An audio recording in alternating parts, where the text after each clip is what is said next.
I stopped keeping track of days a long time ago. Didn't see the point anymore. Out here, the land does the counting for you, and it don't lie. You can tell it's March, not because a calendar says so, but because the snow line starts pulling back, inch by inch, like a tired soldier retreating after a long fight. By April, the ground cracks under your boots, little veins in the dirt where the thaw gives way to dust. That's how I know time is moving. Not because I write it down, but because I watch the land shift and remind me I'm still standing on it. The ranch has been my only companion for 3 years. It's not much, and it never was. A few fences left leaning, a barn that creaks when the wind hits just right, and a cabin I keep alive more out of habit than comfort. Folks who used to know me would say it looks run down now, but I figure it looks exactly how I feel. Used up, but still holding together somehow. Mornings come slow. I wake before the sun most days, not because I want to, but because sleep doesn't stay long. Coffee's the first thing. Always coffee, black, bitter, boiled too long over the stove. Then I step outside and breathe in the air, sharp enough to cut a man's lungs in winter, heavy with dust in summer. I stand there on the porch, watching the horizon, waiting for a reason to move. Most mornings, the only reason is that if I don't, the stock won't eat and the fences won't hold. Work is what keeps me upright. Fixing rails that never stay fixed, hauling water when the pump freezes, mending tools I've already mended twice before. I've worn grooves in the same paths, barn to shed, shed to creek, creek back to the cabin. The mule knows them better than I do. Sometimes I wonder if he resents me for walking the same circles every day, but then I remember he don't have much choice either. We're both just surviving, stubborn as the frost. Silence is the hardest part. It settles in the rafters, in the empty chair across from mine, in the long nights when the wind rattles the shutters and I've got no one to tell it to shut the hell up. A man can go mad with too much silence. I keep busy, keep moving, keep working, because if I stop too long, that silence gets inside my chest and I start to feel just how empty it really is. I wasn't always this way. I've seen war, and I've seen men fall, and I've seen more graves than a man ought to in one lifetime. I thought I could put it all behind me once, build something steady on this land, maybe even raise a family. But that was a lifetime ago. What I built fell apart, and when it did, I stopped trying to build anything that wasn't nailed down. Now, I measure my days by chores, by weather, by the sound of crows circling overhead. I don't write letters, don't wait for visitors. The last person who rode up this way turned around before I even reached the porch. Folks in town keep their distance. Maybe they think I'm dangerous. Maybe they just think I'm strange. Truth is, I ain't much of either. I'm just alone. And I tell myself that's fine. That's the way it should be. But there are mornings when the fog lays heavy on the pasture, and the light filters through the trees just so that I catch myself wishing someone was there to see it too, not to talk about it, just to share the sight. The land don't care if you see it or not, but sometimes I think it's a shame when beauty passes unnoticed. I never expected anything to change. A man like me don't hope for much anymore. I keep my boots on, my rifle close, and my head down. That's enough. Or at least, that's what I tell myself when the nights stretch too long and the silence presses too heavy. But deep down, if I'm honest, I think I was waiting, not for someone in particular, just for anything to break the monotony of a life lived only by routine. I didn't know it then, but the ground was already shifting beneath me. Something was on its way, something I hadn't asked for, hadn't wanted, but something that would change everything I thought I knew about being alone. This is where my story begins, not in the noise of gunfire or the chaos of war, but in the quiet of a broken ranch with a man who thought he'd already lived through everything life had to offer. Turns out I hadn't even scratched the surface, and if you've stayed with me this far, I reckon you understand a little of what it means to walk alone and wonder if the road will ever change. If you felt that kind of silence in your own bones, then maybe you'll want to hear the rest of this story too. So before I go on, I'll ask you kindly, like a man talking across the fire to a friend, if you found something worth holding on to in my words, don't just keep it to yourself. Leave a comment, share your thoughts, and hit that button to follow along. Because the story I'm about to tell, well, it's not just about me. It's about what happens when solitude breaks and strangers become something more than strangers. And I promise, it's worth staying for. I was working the outer fence that morning when I saw the crows, not high in the sky the way they circle when a storm's coming, but low, cutting through the treetops like they had found something worth their trouble. That usually meant death, or soon to be. A calf left out too long, a coyote that limped its last mile, maybe a deer struck by a hunter who never cared to finish the job. My boots were sunk deep in the thawing dirt, hands raw from prying splinters, when I set down the hammer and started walking back up toward the barn. I didn't hurry. I never hurry anymore. But the rifle stayed strapped to my back, my hand brushing the stock every few steps. Old habit, hard to break. The closer I got, the louder the crows grew, their wings cutting sharp against the quiet morning. I rounded the hill, expecting to see what I'd seen 100 times before, nature taking back what it was, owed. But it wasn't a carcass that met me. It was a man. He lay half covered in dirt and dried blood, his chest heaving shallow, like each breath might be the last he had to offer. A broken arrow jutted from his side, snapped off at the shaft, the wound crusted dark. His skin looked like leather pulled too tight, cold under the spring sun. He wasn't dead, not yet, but he was closer to it than I'd ever seen. My jaw locked, and I felt my heartbeat rise, slow but heavy. He was native, older than me, though I couldn't place by how much. His hair was matted, his face lined, his lips cracked. My eyes swept the trees, every nerve waiting for a sign of riders, of a fight not finished. But the ridge was still. Only the crows moved. I stood there a long moment, telling myself to walk away. I didn't need trouble. I didn't need the weight of some stranger's war falling into my yard. I knew too well what it meant to pick up a fight that didn't belong to you. But I couldn't leave him. Something in me, deep in the ribs, wouldn't allow it. Maybe it was old training, the part of me that had carried too many wounded through battlefields. Maybe it was something simpler, just not being able to watch a man die when I still had 2 working hands. I dropped to a knee and pressed my fingers to his neck. Faint, but there. A pulse like a drumbeat far away. He didn't stir when I touched him, just groaned once, a sound dry as the wind through winter grass. I breathed hard through my nose, cursed under my breath, and adjusted the rifle strap on my shoulder. Then I hooked my arms under his and started dragging. It wasn't kindness. That's what I kept telling myself. It was instinct, plain and simple. You see a man bleeding out, you stop it if you can. That's all. Nothing more. The ground pulled at my boots, mud sucking with every step, but I hauled him into the barn, laid him down in the straw where it was dry. The mule brayed once, unsettled, but soon went back to chewing as if nothing had changed. I rolled up my sleeves and fetched what I had.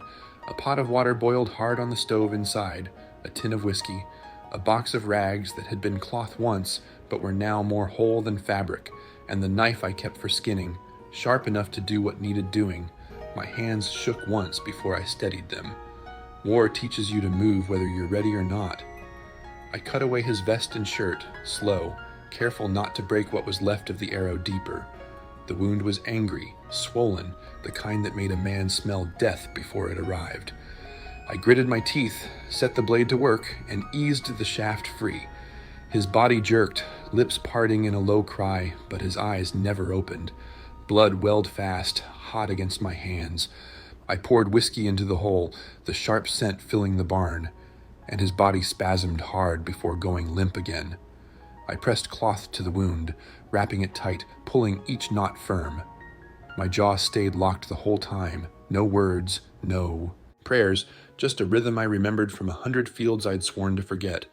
When it was done, I sat back on my heels and let the air out of my chest slow. He was alive, but for how long, I couldn't say. I set a pot on the stove, stirred cornmeal into water until it was thin enough to swallow. It didn't taste like anything, but it filled the stomach enough to remind a man he wasn't gone yet. I spooned some into his mouth, most of it spilling, but enough slid down his throat to matter. He coughed, then stilled. That night, I didn't sleep. I dragged my bedroll to the barn door, rifle close, fire kept low. My ears strained for hooves, for the sound of shouting in the trees, for any sign that he hadn't come here alone. But nothing came, only the whistle of wind through cracks in the boards. I sat there, eyes on the door, listening to his ragged breaths behind me. In the quiet, I thought of how strange it felt. to have another soul breathing under my roof after years of silence. It unsettled me more than the thought of raiders or tribesmen tracking him here. It was like my solitude, the only thing I'd trusted to stay, had been cracked wide open. I didn't know his name, didn't know his story, didn't know if he'd live past the night. But as I sat there with the rifle across my lap, I knew one thing, clear as sunrise. Whatever road had brought him here, it had crossed mine for a reason, and whether I wanted it or not, nothing was going to be the same again. On the 5th morning, I walked into the barn with a tin of hot beans in my hand, and the straw where the old man had been laying was empty. For a moment, I thought maybe he'd fallen over. Maybe he'd crawled toward the door, weak as he was. But when I stepped closer, I saw the truth plain enough. The blanket was gone, folded neat on top of the saddle blanket, and the bandage I'd wrapped around his side was folded too, careful as if he didn't want to waste a thing. The straw still held the shape of his body, still warm, which meant he hadn't been gone long. I stood there holding that tin of beans, my breath caught somewhere between my throat and chest, and I just stared at the empty space. I had half expected him to die in that barn. Truth is, when I dragged him in, when I poured whiskey into that wound and listened to his body jerk like a mule hit with a whip, I figured I was only buying him a little more time. Men don't come back from a wound like that easy. I'd seen better men die quicker, but he hadn't died. He'd fought through 4 long nights, quiet as stone, drinking water when I put it to his lips, chewing bits of bread like his body still remembered how to hold on. And now he was gone, just like that. I should have felt relief, that's what I told myself. Less burden, less chance of trouble finding its way up the ridge. But standing there with my knuckles tight around the tin, I didn't feel relief. I felt hollow, like something had been scooped out of me when I wasn't looking. It didn't make sense. I didn't know the man, didn't know where he came from, or who had put that arrow in his side, didn't even know if he was worth saving. And yet, in the quiet of those nights, I had gotten used to the sound of another breath in the barn, another body stirring. It wasn't company, not really, but it was something. And when you've been alone as long as I have, something feels like everything. I stepped outside, scanning the pasture, the tree line, the fog hanging low over the grass. No tracks I could see, but the ground was damp and soft, and he'd been light, not moving fast. He could have slipped through anywhere. Part of me wanted to follow, to see where he'd gone, to make sure he hadn't dropped dead just past the fence. But I stayed rooted there, boots in the mud, jaw tight. Because the truth is, it wasn't my business. He came here half dead, and he left when he decided to. That was all there was to it. Still, the question wouldn't leave me. Why leave without a word? Not that I expected thanks. Men like that don't give them, and men like me don't need them. But a look, a nod, some kind of sign that the nights hadn't been wasted, that would have been something. Instead, I was left with silence again, the same old silence I thought I knew how to carry, but now it sat heavier, like it had grown teeth. I brought the beans back into the cabin and ate them alone, not tasting a damn thing. My eyes kept flicking toward the barn door, half hoping he'd stumble back in, half expecting to hear the mule bray at his return, but nothing came. Just the sound of the wind pressing against the window and the ticking of the stove. That night, I sat by the fire with the rifle across my knees, same as I had for the last 4 nights, listening for hooves or shouting, anything that might tell me he hadn't come alone. But the ridge stayed quiet, too quiet maybe. Lying in bed, I stared at the journal on the shelf across from me, hadn't opened it in years. Used to write every day, small things, the weather, what I'd fixed, where I'd ridden. My brother used to laugh at me for keeping record of things nobody else would ever care to know. But after he died, I stopped. The words dried up, same as the creek in August.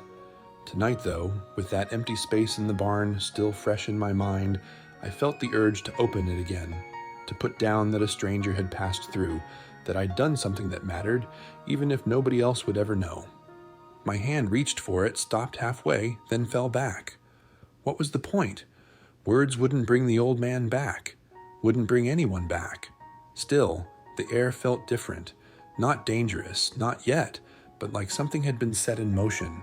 I'd touched a thread I didn't understand, pulled at it, and now I couldn't shake the sense that it would unravel into something larger. I told myself I was imagining it, that he was just another body. Passing through, another fight spilled over onto my land, but deep down, my gut knew better. Things don't come this close without leaving a mark. I didn't sleep much that night. Every time the wind knocked at the shutters, I thought it might be him, or worse, someone coming to look for him. The pendant of silence that had hung around this place for years had cracked, and once a thing like that breaks, it never goes back the same. By morning, the fog was thicker than before. I stepped out with a mug of coffee, bitter and black, and looked toward the tree line again. Nothing moved, but the feeling stayed. That weight of something unfinished, the kind of weight a man carries in his chest, not on his shoulders. I sipped the coffee, eyes narrowed, and whispered to myself, "You should have just walked away." But the truth sat deeper than that. I couldn't. Not then, not ever. And I knew, as sure as the frost melts come April, that this wasn't the end of it. It was the beginning. The fog was thick that morning, rolling low over the pasture, softening the fence posts until they looked like ghosts standing in the field. I stepped out onto the porch with a cup of coffee, steam curling against the cold. My hands were cracked and raw, my body heavy from another night of half sleep. I thought it'd be a day like any other, chores, mending, silence. But then I heard it. Hooves, slow, steady, more than one, coming out of the trees where the fog lay heaviest. My chest tightened and I set the cup down, my hand drifting toward the rifle. I didn't raise it, not yet, but every muscle in me went still. Out of the white mist, 5 riders appeared. Not men, not the kind of danger I'd expected, but women. All of them sat straight in the saddle, calm as if they'd been riding toward this place their whole lives. They weren't dressed for show or ceremony, wool, leather, furs, patched and worn, the kind made for work, not parades. One carried a satchel slung over her shoulder, another held a bundle wrapped in hide. One gripped the reins with bare hands, steady and unshaken. The sight of them against that gray morning made me feel like I was looking at something I wasn't prepared for, something my solitude had no answer to. They didn't speak at first, just reined in near the yard and sat there, watching me as if it were my move to make.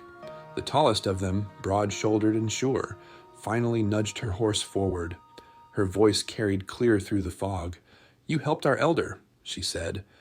I didn't answer right away. My mouth was dry, my heart beat a slow drum in my ears. Finally I said, "I did what needed doing." My voice came out rough from disuse. She studied me a moment longer, then gave a single nod. "We came by choice. We won't take anything. We came to help what needs rebuilding."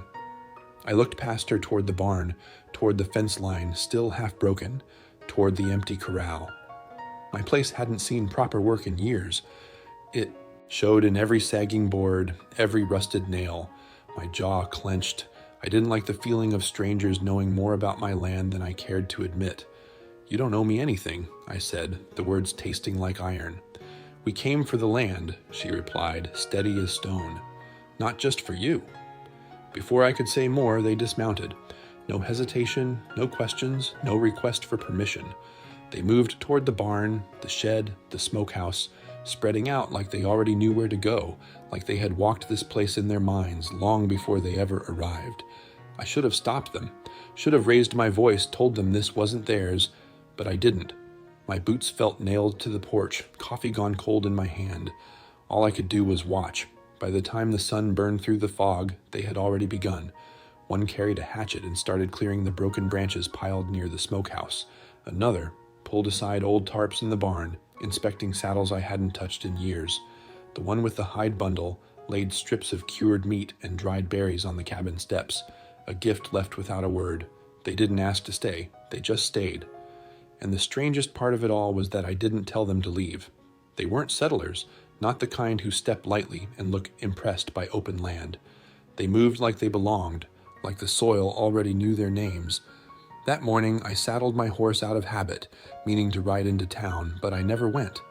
I walked it to the fence line and stood there instead, watching frost lift off the grass while those 5 women worked the ranch like it had always been theirs. Later, the youngest of them came near. She carried a pail of water, her boots caked in mud, her hair braided back loose. She stopped by the gate, not speaking at first, just looking at me with a kind of stillness that felt older than her years. She didn't smile, didn't flinch. I nodded once.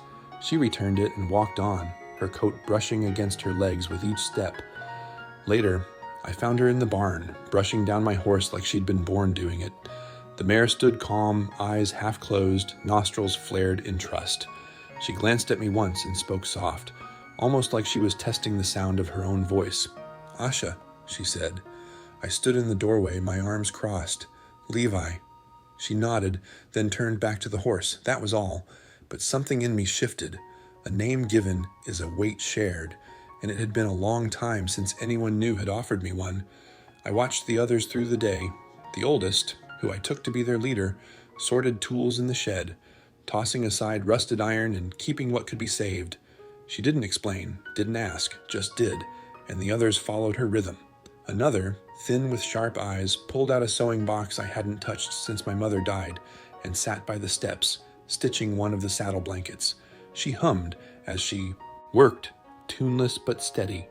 One with a limp lingered near the tree line, her eyes scanning the horizon like a soldier on watch.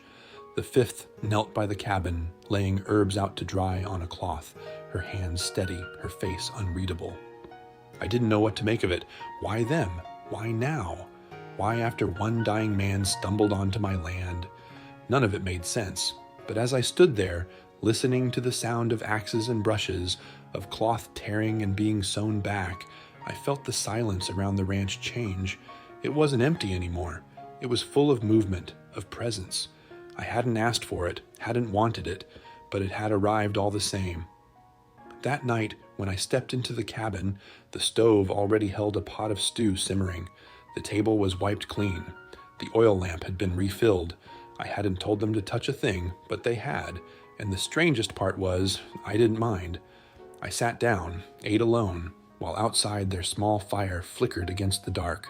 For years, the quiet here had been heavy, pressing against me like a weight. But that night, for the first time, it felt different. It felt like something had cracked open, and though I wouldn't admit it out loud, I wasn't sure I wanted to close it again. I never told them to stay, but they stayed anyway. By the end of that first week, I noticed things changing before I admitted it to myself. Tools weren't where I left them anymore. They were where they belonged, hung neat on the shed wall, edges sharpened, handles mended with strips of rawhide. The firewood that usually dwindled too quick was stacked high by the door, split clean, bark stripped. The mule's coat had been brushed down until it shone, burrs pulled from his tail, hooves checked and oiled. Water buckets, once half empty more often than not, were filled before I ever reached them. None of this I asked for. None of it I expected, but it was done all the same. At first I bristled. I'd lived alone long enough to carry every burden on my own back, every decision, every broken hinge, every lean-to ready to collapse. I knew the weight of survival, and though it ground me down, I trusted it because it was mine. Having others touch those pieces of my life unsettled me, but each day that passed, I found myself breathing easier without knowing why. That's when it hit me. What I thought was silence all these years had only been noise. Every small decision, every worry, every choice about whether to fix the fence now or wait till morning had been shouting in my head. Now, for the first time in years, that shouting had quieted, not because the work disappeared, but because it was being carried by more than just me. The 5 women moved as if they'd been born to this land, like every ridge and hollow had been mapped in their bones. They didn't hover or ask permission. They worked steady, silent, sure. Ma, the oldest, took over the smokehouse. I found her one morning tearing down the rotted racks, building new ones, from scratch. Her hands were rough, her face stern, but she wasted no motion. She salted venison and hung it to dry, humming low under her breath. When I passed by on my way to the creek, she looked up once, gave me a nod, then bent back to her work. No words, didn't need them. That small nod said enough. This mattered, and she wasn't about to leave it undone. Tula, the one who hummed all the time, made her place near the cabin steps. She found the sewing box I hadn't touched since my mother died. I didn't even know it was still there, buried under dust. She patched saddle blankets, mended my coat, stitched up a shirt I'd torn seasons back.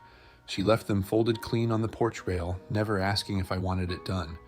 When I slipped that coat on again, it felt different, not because it was tighter or looser, but because it was whole. She'd given it back to me in a way I hadn't expected. Sunny, the watcher with the limp, never said much. She stayed along the north ridge most days, leaning on a carved stick, her eyes always on the horizon. I didn't ask what she was guarding against, wolves, raiders, memories, but there was something about the way she stood, shoulders square, jaw set, that made me feel safer, knowing she was there. When our eyes met once across the pasture, she gave a tilt of her chin, nothing more. That was her way of telling me she'd seen something worth noting, or maybe just that she was still watching. Winona worked with her hands in the dirt behind the shed. I caught her kneeling there more than once, her fingertips stained green from crushed herbs, jars of roots and leaves spread around her like a map. I watched her walk to the creek with that same quiet purpose, filling jugs, carrying them back, never wasting a step. One afternoon, I saw her standing by the grave behind the barn, the one marked with only a wooden post and no name. She didn't ask who lay there. She just lowered her head for a moment, then moved on. Something about that struck me deep. She didn't need the story. She already understood enough. But it was Asha I noticed most. She worked in ways that slipped under my guard. At dawn, I'd find her in the barn, feeding the horses before I even opened my eyes. By midday, she was hauling feed or helping Ma cut wood. In the evenings, she sat by the corral, her back against the fence, watching the sky like she was waiting for something only she knew would come. She spoke less than the others, but when she did, her words were measured, like each one carried weight. More than once, I caught myself making excuses to pass by wherever she was. I'd bring a rope that didn't need mending, or check a gate that wasn't broken. Maybe she noticed, maybe she let me. Once, I found her on a ladder, re-shingling the chicken coop roof, hammer in one hand, nails clenched in her fist. I stood back a moment, arms crossed. "You could have asked for help," I said. She didn't look down. "Didn't need it, you'll fall doing it alone." She hit the nail square, clean. I've fallen before. I steadied the ladder when she climbed down. She gave me a nod, no smile, no thanks, then walked off to get more shingles. And yet, in that quiet moment, something passed between us I couldn't put words to. Every day, they sank deeper into the rhythm of the ranch, and every day, I felt my grip loosen on the life I thought I had to hold alone. They didn't act like guests. They didn't act like I was in charge. They just worked as if this place already belonged to them, and maybe in a way, it did. At first, that thought burned in my chest like a threat, but slowly, it began to feel like a gift. I'd lived so long convinced that carrying everything alone was the only way to prove I could still stand. But as I watched them mend, build, plant, and guard, I realized maybe strength wasn't in holding the whole world on your shoulders. Maybe it was in letting others lift it with you. It was Asha I found myself watching more than I cared to admit, not because she sought attention, but because she carried none of it. She worked the way water moves down a creek bed, steady, unhurried, shaping things without announcing itself. At first light, she was in the barn, her hands moving over the horses with a gentleness that seemed to calm even the meanest mare. By midday, she was hauling feed or helping Tula stitch torn canvas, and by evening, she'd sit by the corral fence with her knees tucked up, eyes fixed on the horizon like she was waiting for something I couldn't see. I'd make excuses to pass by wherever she was, a rope that didn't need mending, a gate that wasn't broken, a tool that hadn't gone missing. I'd tell myself it was work that brought me there, but inside, I knew better. I just wanted to be close enough to hear the quiet sound of her breathing, the rhythm of her hands as she brushed down a flank or drove a nail into wood. One afternoon, the wind had picked up hard, and I found her out by the west pasture, crouched low, driving a fence post into the ground with a stone. Her hands were blistered, her breath quick in the cold air, but she didn't slow. I walked up beside her, kneeling in the dust. Without a word, I pressed my hands to the post, steadying it while she struck again and again. The hinge groaned, the wood split clean, and finally the gate stood solid. When she straightened, I slipped off my coat and held it out. She hesitated, then pulled it on, the sleeves long, the shoulders loose. She didn't thank me. She just handed it back a minute later and walked toward the barn. It was nothing, and it was everything. That night, I found her brushing the younger mare by lantern light. The glow flickered across her face, soft shadows that made her look both older and younger than she was. I leaned against the doorway, arms crossed. "You don't talk much," I said finally. She didn't look up. "Neither do you." I smiled, before I realized I had. "Fair enough." Her brush moved slow through the mare's mane, each stroke deliberate. "You miss where you came from?" I asked. She paused, her hand resting against the horse's neck. "There's nothing there to miss." I nodded, more in my chest than my head.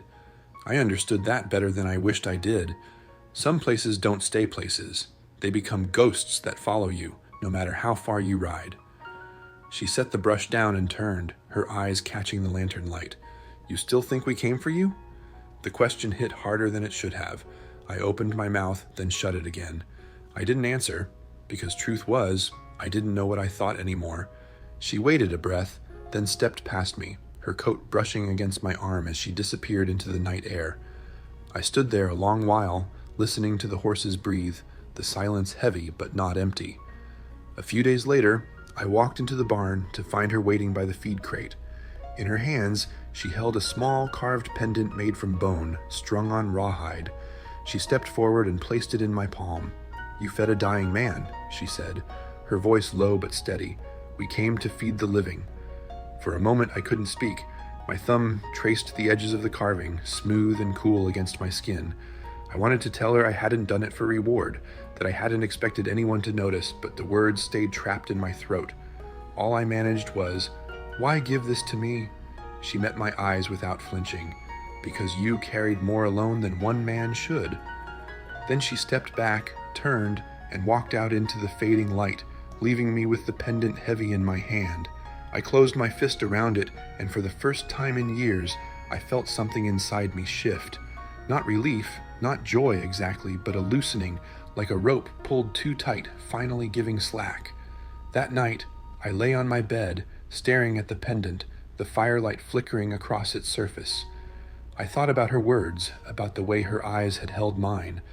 I thought about the silence I'd kept like a shield for so long, and how she'd walked right through it with nothing more than a carved piece of bone and a truth I hadn't dared name.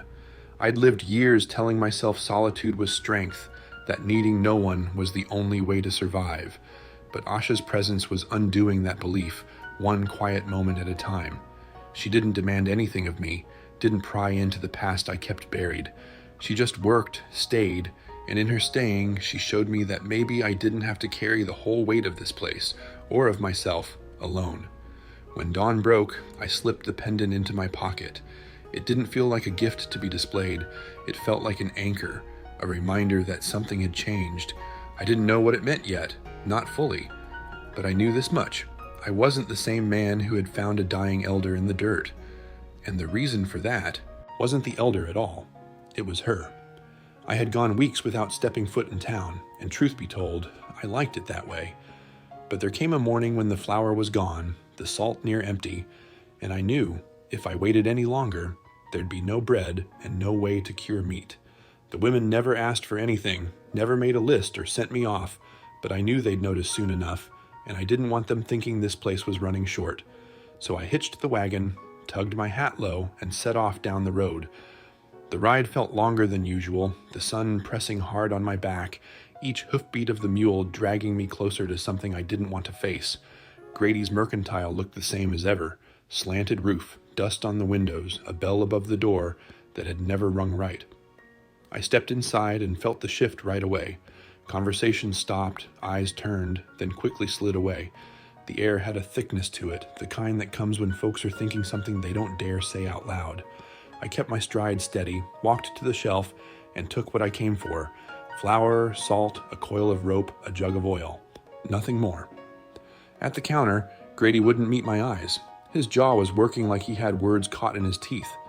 Finally, he cleared his throat. "Heard talk," he said, his voice low. "About you keeping company up there." I stacked the goods on the counter slow. "That's so. Folks notice things," he muttered. "They say they ain't white." I looked up at him, my face still, my voice steady. "Doesn't concern you."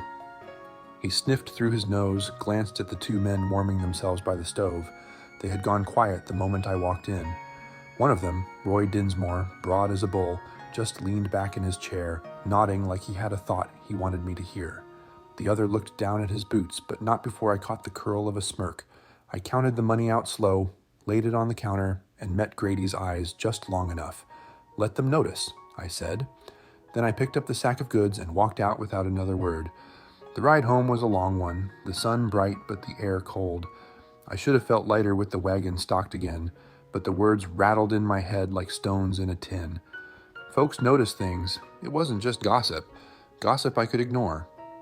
This was the kind of talk that bred riders at dusk, men with rifles across their saddles, looking for an excuse to make a stand. I knew it too well. When I reached the barn, Asha was waiting. She didn't ask where I'd been. Her eyes flicked to the wagon, saw the sack of flour, the oil, the rope, and she gave the smallest nod, like she understood more than I'd said. I wanted to tell her what Grady had said, wanted to warn her about the way Roy Dinsmore had looked at me, but the words stuck in my throat. I just unhitched the horse, and she walked alongside me in silence. That night, the wind came up hard. Clouds rolled in without warning, the kind that tear shutters off their hinges. The women moved like they'd been doing it here their whole lives. Ma bolted the smokehouse shutters. Tula threw tarp over the bins. Winona ran her hands through herbs, saving what could be saved. Sunny posted herself near the ridge, limp and all, eyes sharp as flint. And Asha, she was in the barn, lantern swinging, brushing the horses dry. I stepped inside, water dripping off my coat, boots thick with mud. "Storm will pass by morning," she said without looking up. "Yeah," I answered, leaning on the beam, watching the mare settle under her hands. My jaw tightened. "They're talking in town, about you being here, about all of you." She stopped brushing, set the brush down slow. "Still," she said. "Still what?" "They always do." Her voice was tired, not afraid, worn with a truth she'd carried long before she came here. I swallowed hard, wiped my hand down my face. "I don't care what they think, but I think they might start to." She turned then, her eyes steady, unflinching. "You saved one of ours. We came to answer that. We came to work, not to hide. If they don't like it, that's not our burden to carry." I wanted to argue, to tell her we should keep low, not stir things up. But the look in her eyes stopped me. She wasn't naive. She'd faced worse than small-town talk. And in that moment, I realized the truth. I was the one afraid. Not for myself, but for what we had built here, for what I stood to lose if men like Roy came riding up this ridge. That night, I sat in the cabin long after the storm broke. The rain hammered the roof, the wind pressed hard against the windows, but my mind stayed on her words. Not our burden to carry. She was right. They weren't here because of me. They were here because they chose to be. And if trouble came, they wouldn't scatter. They'd stand. I lit the lantern and set the carved bone pendant Asha had given me on the table. My thumb traced its edges, the firelight catching in the smooth lines. I hadn't asked for this, hadn't wanted it, but it was mine now all the same. And the more I thought about it, the more I knew. If men came looking to turn us out, they'd find more than one man standing here. They'd find all of us, and I'd stand with them. I'd lived most of my life believing land couldn't belong to anyone. You fence it, you work it, you bleed into it. But in the end, the dirt just swallows all of us the same. Still, there came a night when I understood what it meant to claim something, not for myself alone, but for all of us. It started with the cut fence.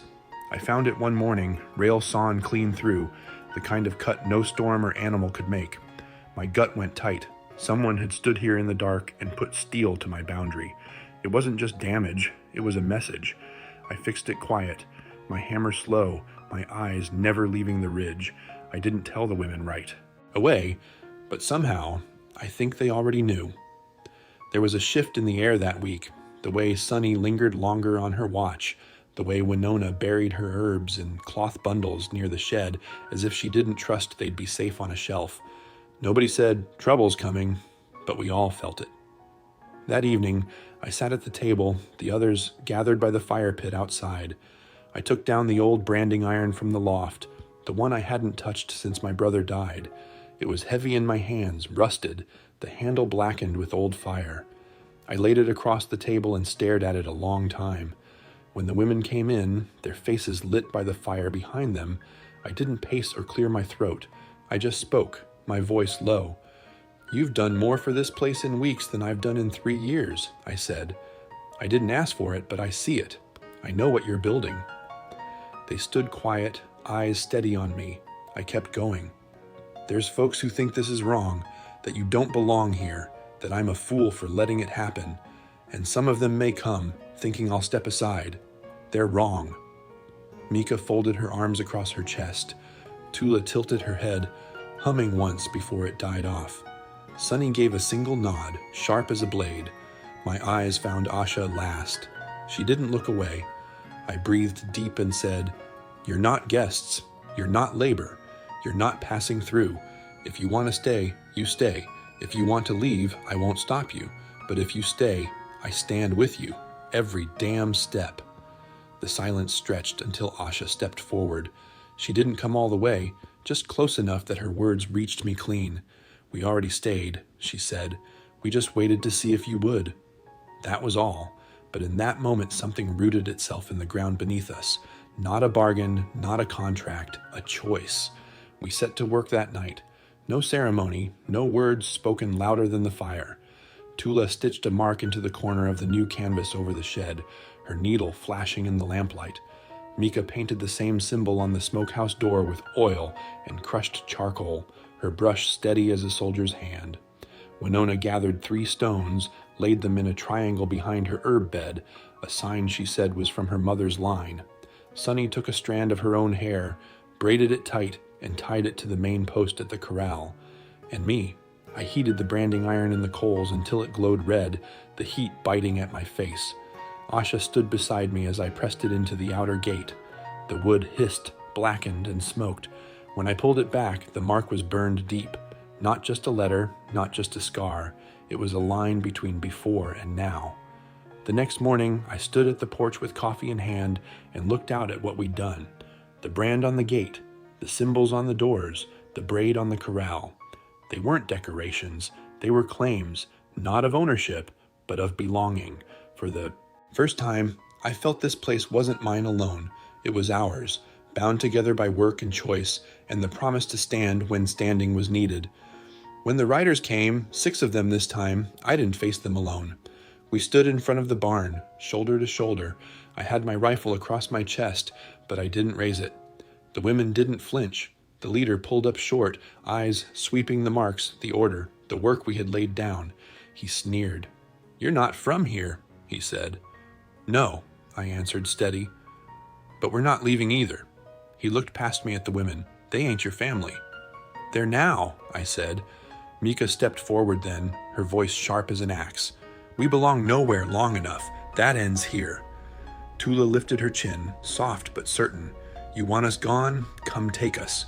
But you won't leave proud." The men shifted in their saddles, hands twitching near their holsters, but none of them drew. Asha's gaze locked on the leader, her knife hanging at her belt. "You think silence means weakness," she said. "It doesn't." And just like that, I saw the hesitation in their eyes. They'd expected division, fear, a man standing alone with strangers behind him. But what they found was unity. They weren't looking at one man's ranch anymore. They were looking at a home claimed by many. The leader spat into the dirt, tugged his reins, and turned his horse without a word. The others followed. We stood there until the dust settled, the sun dropping low behind the ridge. Nobody smiled. Nobody cheered. But something final settled in the air. That night we ate together for the first time. A pot of stew passed from hand to hand, spoons scraping against tin bowls. It wasn't family yet, not in the way blood binds, but it was something. And for me, sitting there with their faces lit by firelight, it felt like more than I'd ever thought I'd have again. For the first time in years, I wasn't holding this place up alone. We were holding it together, and that, I realized, was the truest claim a man could ever make. The days stretched longer as spring pressed its weight onto the land. Frost pulled back from the creek's edge, grass pushed through in thin green lines, and the wind lost some of its bite. Work came faster now, more to mend, more to plant, more to put in order before the summer heat settled in. For the first time in years, I wasn't dragging myself through chores like a man pushing a boulder uphill. Things got done, and I wasn't the only one doing them. It was strange at first, seeing the pieces of my life touched by other hands. I'd built walls around every nail and hinge, convinced I was the only one who could keep them standing.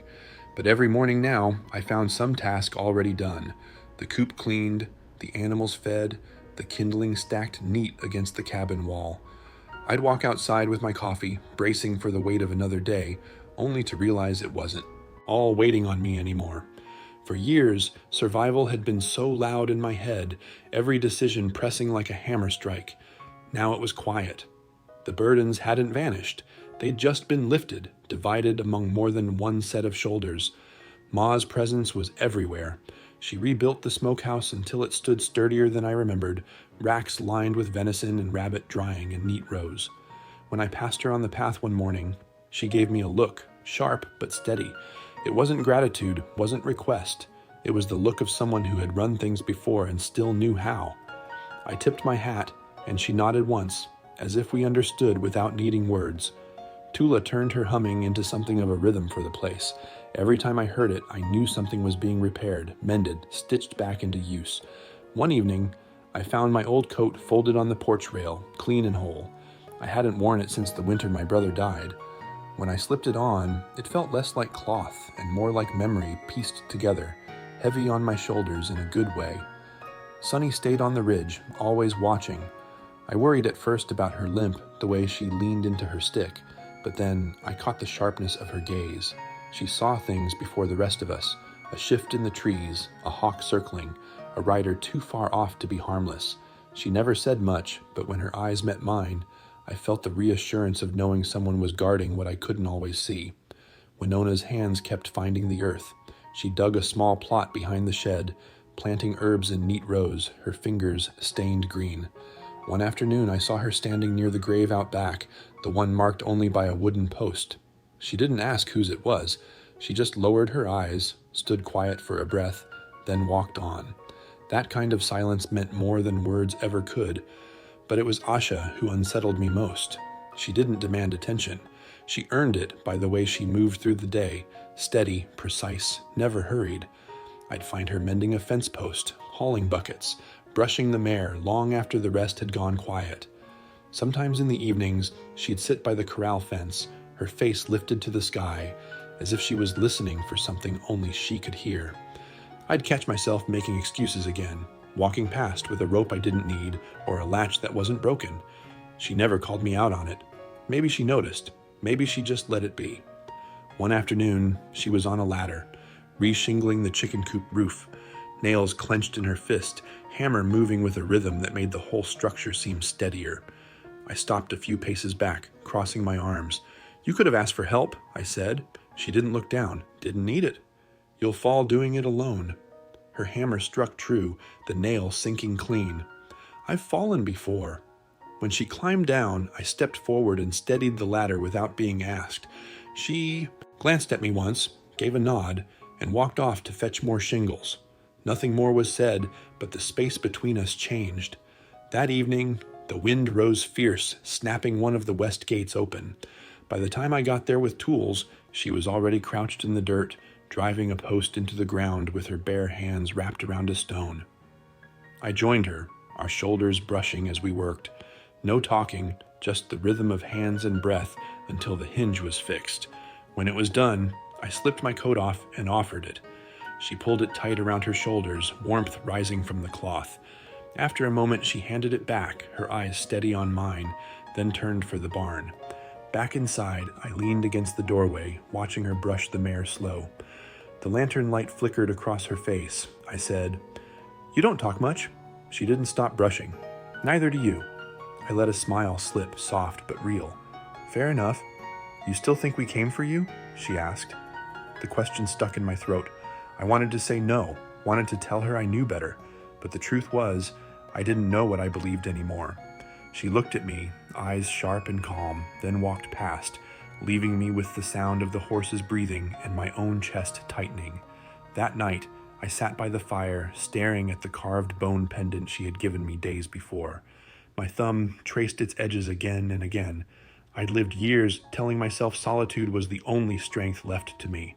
But as I looked at that mark burned into the gate, the smokehouse racks heavy with meat, the herb bed sprouting green, and the fire burning brighter than it ever had alone, I felt it, belonging. Not as possession, not as ownership, as choice. I wasn't holding this ranch alone anymore, and for the first time, I didn't want to. I sit here tonight with the lantern burning low, its glow soft against the rough boards of this house that no longer feels empty, and I find myself thinking back to the man I was when Clara first crossed into my life. It's strange how a heart can change when it is given the chance, how silence can shift from being a burden into being a language of its own, one filled with trust and care. I used to believe my years had already been spoken for, that what little I had left was meant to be endured, not lived.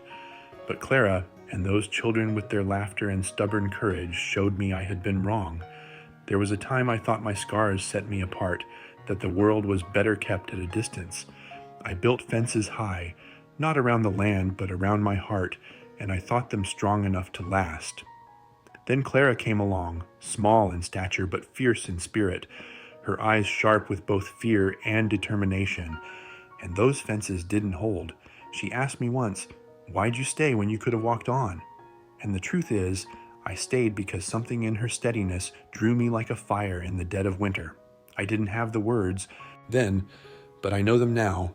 I stayed because she was the first person in a long while who made me feel needed, not as a hired gun or a drifter, but as a man with something still worth giving. I think about those nights after the danger passed, when the air outside was quiet, but inside we were busy mending, her with a needle patching torn shirts, me with hands rough from rope and iron trying to fix what the years had worn thin. Tommy would be at the table, carving something with his little knife, and Ellie curled up with Clara's old quilt, her breathing steady, safe at last. That picture is seared into me as deeply as any scar, because it wasn't survival anymore, it was life beginning again. And I realized then that maybe healing isn't a sudden thing. Maybe it's a slow, stubborn choice we make each day to keep showing up, to keep believing there's something more than what we lost. One evening, Clara looked at me across the fire and said, "You know, Jonas, I didn't think I could trust another soul after Jacob died, but you've carried us through." I didn't know how to answer, so I just reached for her hand, and she let me keep it. That was enough. Sometimes words only get in the way. What matters more is the weight of someone's palm resting steady in yours, telling you you're not alone anymore. I've learned something out here, in this quiet place where loss and love live side by side. The past will always have its ghosts, but it doesn't have to have the last word. What shapes us more are the choices we make after the storms. Do we keep hiding behind broken fences, or do we let others in and risk finding a home again? I chose the latter, though it terrified me, and now I can't imagine going back. Clara didn't just give me her trust, she gave me a future I didn't think I deserved. Those children didn't just fill the silence, they turned it into music. And I, a man who thought he had nothing left to give, found myself building again. Not just barns and fences, but a life that mattered. The lesson is simple, though it took me half a lifetime to learn it. No man heals alone. We all need someone who will stand at the door and say, "Stay. You belong here." And if you're lucky enough to hear those words, don't turn away. Hold them, because they might be the very thing that saves you. As I finish this thought, the lantern flickers, and I hear Clara moving about softly in the next room, her steps light, the kind of sound that settles a man's bones. The children are asleep, their dreams safe within walls that now carry laughter instead of echoes. I sit here and I breathe it in, the smell of wood smoke, the feel of this old chair beneath me, the quiet certainty that tomorrow will come and we will face it together. So I'll leave you with this, from a man who once thought he had nothing but found everything in the unexpected. Never close yourself so tight that kindness can't reach you. Sometimes family is born, and sometimes it's chosen on a dusty road when a stranger knocks at your door. And when that chance comes, take it. Don't let it pass. If you've walked with me through this story, I'd ask you to linger a while longer. Leave your thoughts below. Tell me if you've known the weight of loss or the grace of being found again. Tap that like button if you believe in second chances, and follow along if you'd walk with me into more stories of healing and hope. Your presence here matters more than you know. It's another reminder that none of us are alone, not really. I never thought I'd be telling a story like this, never thought my voice would carry beyond these walls, but here we are. And if sharing my journey with Clara and the children gives even one person the courage to let down their own fences, then it's worth every word. Because life, when shared, is the only kind worth living.